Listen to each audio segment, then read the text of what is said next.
Limkheda police checking હાથ ધર્યું હતું। તે દરમિયાન એક શંકાસ્પદ એક કાર લાગતા તેનું ચેકિંગ હાથ ધરાયું હતું, જેમાંથી પોલીસને જીવતા કારતૂસ અને દેશી તમંચો મળી આવ્યા હતા। પોલીસે જીવતા કારતૂસ સહિત 3 આરોપીઓની અટકાયત કરી તે અંગે ગુનો નોંધી કાયદેસરની કાર્યવાહી હાથ ધરી છે। દાહોદ જિલ્લાના લીમખેડા પોલીસ મથકના પોલીસ ઇન્સ્પેક્ટર ડીવી તડવી સ્ટાફ સાથે કંબોઈ 3 રસ્તા પર વાહન ચેકિંગમાં હતા।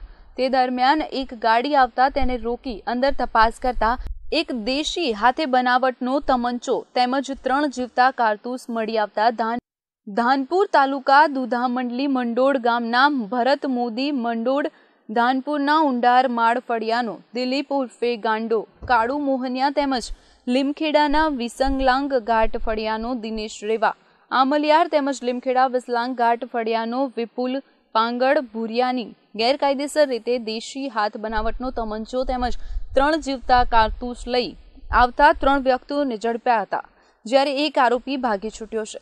આ 4 આરોપીઓ સામે લીમખેડા પોલીસે આર્મ્સ એક્ટ મુજબનો ગુનો નોંધી કાયદેસરની કાર્યવાહી હાથ ધરી છે। ઉવેશ શેખ, CN24 ન્યૂઝ, પંચમહાલ।